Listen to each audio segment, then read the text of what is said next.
So the initial problem actually all started in one of my classes where I was talking to some of the students around what life was like as a student at high school.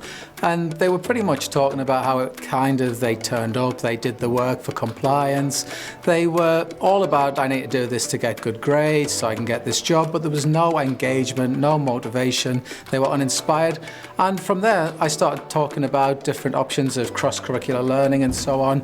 And the students started telling me about how they would love a course like that so they could feel excited to come to school. We were talking about how a STEM course, which was something I'd always been passionate about giving a go, could be the way forward, and we had a science and a technologist, and all we needed was a maths teacher to come to the party. So the secondary problem was also to make sure that this course was exciting, it was very inclusive. There was a focus on Māori girls, but to offer all students the opportunity to continue to future STEM-based pathways. So what we were trying to do was, in the first instance, foster a love and participation for STEM subjects for Māori girls. The big driver for that was a data set that showed that if you were Māori, and specifically if you were female and Māori, then you were not really engaging at the senior level with STEM subjects like calculus or chemistry or anything like that. And so we really set about to change that. And that really developed in the first instance into development of our real world problem solving and our future focus skills. STEM's been a really good opportunity for me. It's definitely helped me in my learning journey a lot. We have a different sense of style. It makes you feel more included because you direct your own learning a lot of the time. It's just been really, really beneficial to a lot of us, I think. One of my favourite projects was working on the Te Waka time machine, which was for the down at Taupo Domain, the Winter Lights Festival. I think it would be involving the Winter Light show that we did. It was very interesting and it was very fun. So this was a civil defence project. You had to design and make a prototype of a cooker that could last more than 3 months. In a survival situation, we had no power, no gas, so my alternative was wood.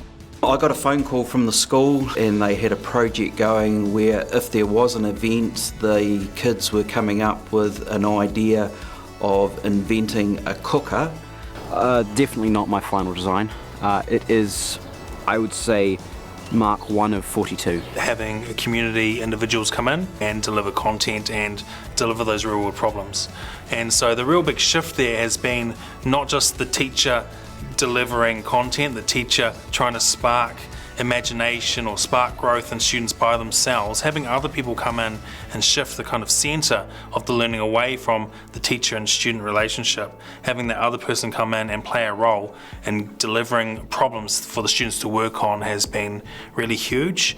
Our first real world problem was with roll, and it was to build rat traps for predator-free waitanui. We know that there's tons of predators out in Plantation Reserve, so we first got them out there doing the bird surveys because it's hard to connect the students to the overall picture if they're not actually looking at the biodiversity to start with that's in that area. It gave students the opportunity to really connect with nature and get a sense of how introduced predators have really been destroying our native bird life. It was just a really great opportunity to sort of see them come up with innovative solutions to tackle that problem.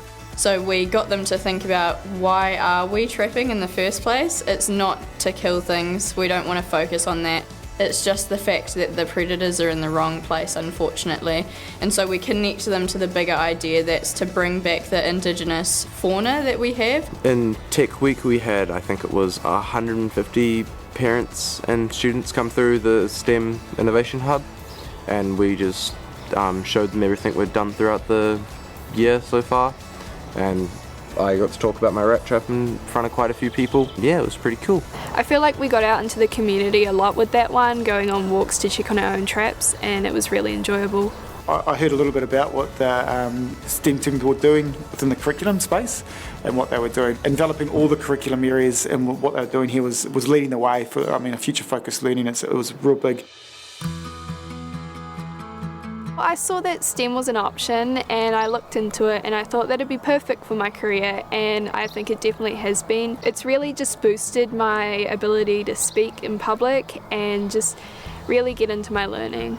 From a technologist's point of view, I'm always telling them how maths is actually such a big impact in how you do technology and science. Actually, technology's the application of scientific theories in a lot of cases, and being able to show that with the students via going, okay, you've been working with Mr. Lamb on the science projects, and now can you say how that's leading into these testing and trialling, this modelling, this prototyping that you can then report back to your stakeholder to then put your project together. So just seeing that penny drop and that spark in their eyes going, yeah, I can get that cross-curricular links from what we're doing was magical.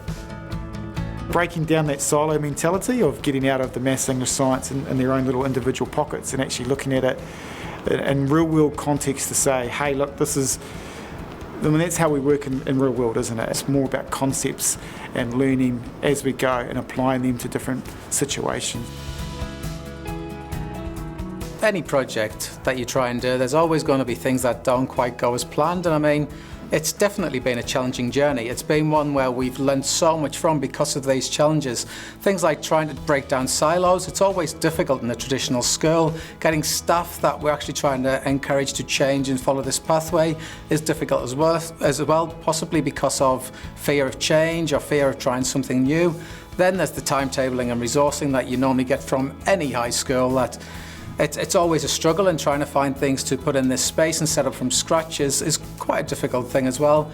Alongside the communication with stakeholders, if you don't have a stakeholder who's readily available, it creates that breakdown in the real world problem, and that can be quite difficult keeping kids going. Alongside that, it's like I say, it's just been challenging, but it's been a ride that I'd encourage to anybody.